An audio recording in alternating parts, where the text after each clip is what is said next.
So friends, let's go for problem number 2. In problem number 2, they have given one diagram like this. Diagram is tricky, but answer is very simple. The diagram is given like this. This is A. Actually, I already prepared everything, but because of computer problem, I was not able to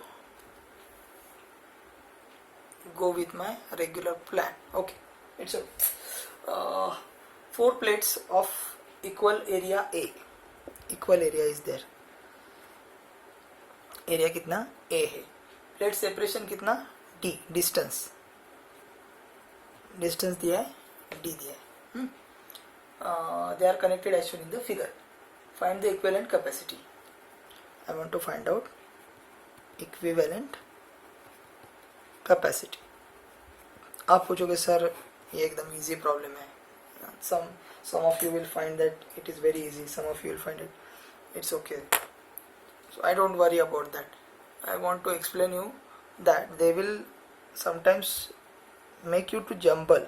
So in order to come over that jumbling, I have tried to explain this problem. तो इसको भूल जाना है, ये जो दिया है ना, क्योंकि प्रॉब्लम में क्या दिया है 4 प्लेट्स ऐसा दिया होगा आपको. 4 प्लेट्स, अगर 4 प्लेट्स दिया है तो इसका कुछ ये नहीं बनता है. It is not relevant. तो और ये प्लेट बन गया तो ए को कितना गया है अभी, एक प्लेट और ये दूसरा प्लेट. इसके बीच में डायरेक्ट्रिक डालो.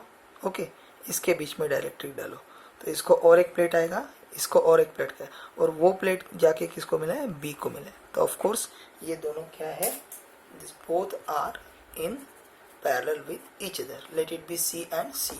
सो the equivalent capacitance will be 2C. और C का वैल्यू कितना होता है, A epsilon nought upon D. तो मेरा 2C का वैल्यू कितना बन जाएगा, 2A epsilon nought upon D. Answer is this. So this configuration, very simple configuration. You have to keep in mind VIMP as per any exam is concerned. You have to keep in mind this type of different connections. I have explained you, na, connections. Many connections I have explained you. This one I have explained you. This one, then like this was there. Many are there. Many connections are there. So always practice for this type of connections. Okay, practice well. In this way we can solve that problem. Now we go for problem number 3. Right now today I don't have ready problems. It's okay, काम चलाएंगे, कुछ problem नहीं. Okay, ये तो आपको लिखना पड़ेगा. 2 insulated, मेरे साथ लिखो, metal spheres of radii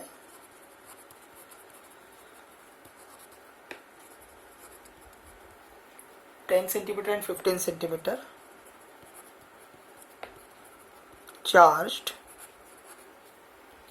150 volt and 100 volt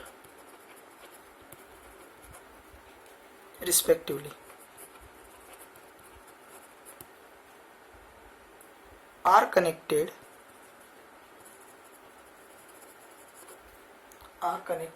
by means of a metallic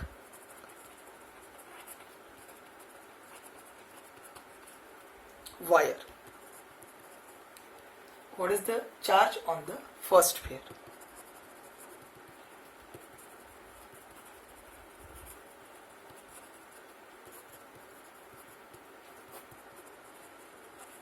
ये रीड करो एक बार. 2 मेटेलिक प्लेट है. ओके, सॉरी प्लेट नहीं है, स्पीयर है, और उनको after that they have connected, but before connection they have been given a potential 150 volt and 100 volt, and then they have connected. So first we will draw the figure how it will come. So this is one first and that will be second. First of all, very sorry.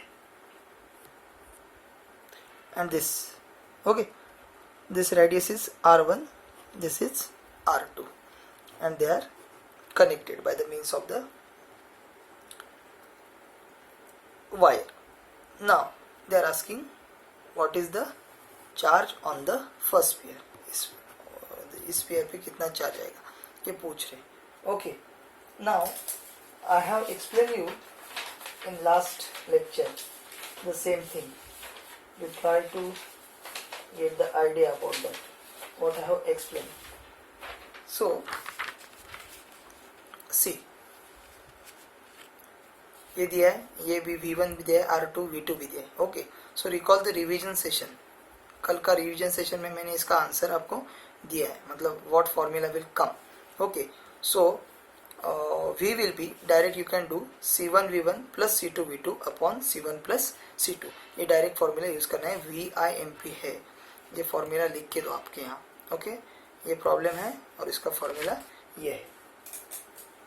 So direct formula will be C1 V1 plus C2 V2 upon C1 plus C2. किसी को नहीं आया तो मुझे WhatsApp पे पूछो, I will explain. अभी तो ये फॉर्मूला ले लो, उसमें वैल्यू डालो और आपका आंसर उन्होंने पूछा है इन ESU. किसमें पूछा है? ESU. ESU का मतलब है इलेक्ट्रोस्टैटिक यूनिट. तो ये क्या होता है electrostatic unit? What is that electrostatic unit?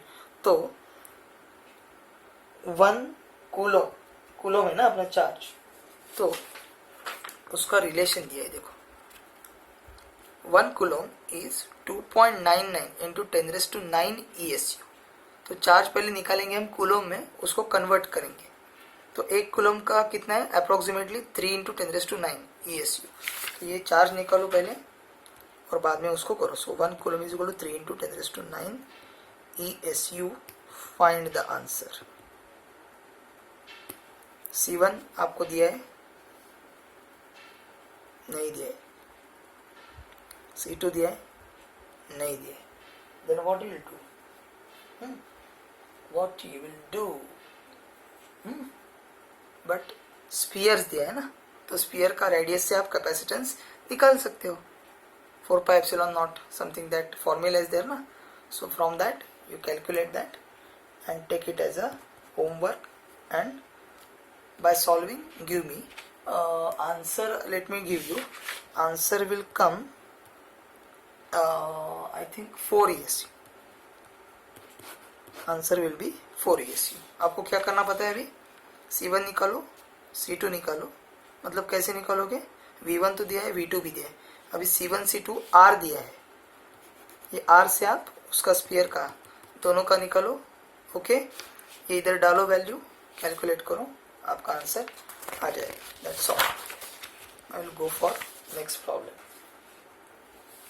Problem number 4.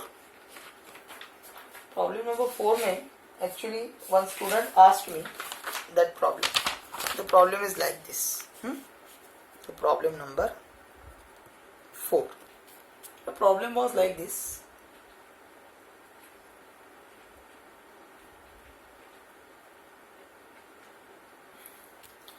एक सर्किट दिया आपको,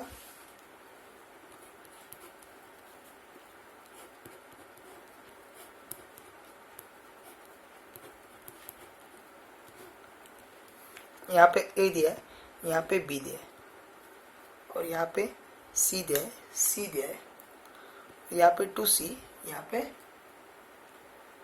2C. Okay. Now they have given AB to be 90 volt. AB कितना दिया है बेटा? 90 volt दिया. And they have told to calculate the potential difference between P and Q. They are told to calculate potential difference between P and Q, and P and Q इधर दिया है. So find potential difference between P and Q. यहाँ में कितना potential difference आएगा वो आपको calculate करना है. तो ये प्रॉब्लम लिख के लो. So afterwards I will show you how to do that. Otherwise here only I will show. No problem. लिख के लिया problem.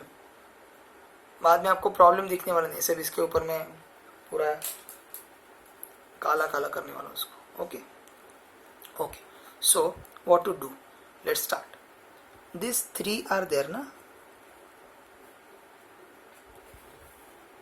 They are connected in series, और ये कॉम्बिनेशन है, ये इसके साथ पैरेलल में बना है। ओके, तो इसको मैं ऐसा बना लेता हूँ, इधर ऐसे रखता हूँ इसको। तो अभी क्या हो गया,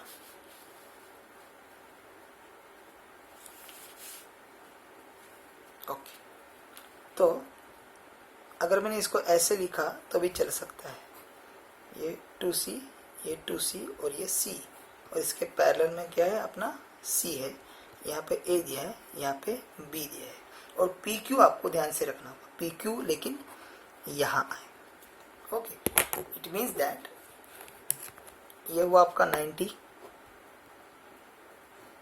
और ये आपको निकालना है V। तो बेटा आई नो दैट ये कॉम्बिनेशन है सीरीज का, तो सीरीज में चार्ज कांस्टेंट रहता है, तो इसको मैं बोलता हूँ Q1। सबके ऊपर Q1 आएगा, इधर भी Q1 आएगा, इधर भी Q1 आएगा, इधर भी Q1 आएगा, और इसको बोलता हूँ मैं Q2। सो टोटल चार्ज कितना बन जाएगा, Q is equal to Q1 plus Q2 बन गया। ओके, और ये V कैसे निकालेंगे, ये वाला निकालने के लिए V के लिए मैं कैसा फॉर्मूला लिखूंगा, Q is equal to CV। So V is equal to Q, ये 1 आएगा अपॉन इसका कैपेसिटेंस है C, तो Q1 अपने को निकालना पड़ेगा, उसके लिए पहले Q1 प्लस Q2 निकालेंगे। अभी क्या करने का, अभी जो दिया है then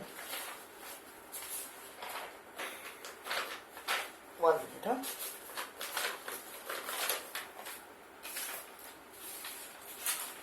actually I have solved that, so I was trying, you will not, it's okay, we will solve that. Okay, तो अभी they are asking the potential, yes, potential difference between P and Q, ये V आपको निकालना पड़ेगा। Okay, ये 90 volt दिया है, ये C है। ओके, तो Q2 निकालते हैं। Q2 कैसा हो जाएगा, C इंटू V, ये हो गया। ओके, और Q1 अपन को मालूम नहीं है। ओके, Q1 तो मालूम नहीं दिया है ना, ये C दिया है, Q2 बन गया, और Q, हाँ, Q will be C equivalent into V, V तो यही बनने वाला है, तो C इक्विवेलेंट कितना है अपना, अभी इसका C इक्विवेलेंट निकालते हैं। पहले इधर ही लिख के देता हूँ आपको, try to give here only. C equivalent कैसे आएगा देखो, ये 2C, C और 2C, तो इसको मैं X बोलता हूँ, और ये C, ये पैरेलल में, ये बोलेंगे X प्लस C। अभी X प्लस C का वैल्यू निकालता हूँ, यहाँ पे बना के देता हूँ आपको। ओके, तो X कैसे निकालेंगे, देखो 3 सीरीज में है। Okay, so I will use C1 C2 C3 upon C1 plus C2 plus C1 C2 plus C2 C3 plus C1 C3। So I will write 2C into C into 2C upon 2C into C, that is 2C square plus 2C into C, 2C square plus 2C into 2C, 4C square। so x कितना बन जाएगा, ये 2 to the 4 C cube upon ये कितना बन जाएगा 8C square, C निकल जाएगा, 4 to the 8, so I think C by 2 बन जाएगा। तो x बन गया C by 2, तो C इक्विवेलेंट कैसा बन गया, C by 2 plus C, so that is 3C by 2, ये मिल गया C इक्विवेलेंट। ये इधर करेंगे, ये इधर डालेंगे C equivalent, so 3C by 2 into 90, 45, 45 3 3 5 15, 1 carry, 3 4 12 plus 1 30, 135C। Q total कितना बन गया 135C। Q1 कितना, Q2 कितना मिला है आपको 90C, so Q1 will be Q minus Q2, so 135 minus 90, C भी आएगा, so I think 45 coulomb it will be, not coulomb, 45C it will be. So answer will be 45C. That's all. Next video we will see next problem.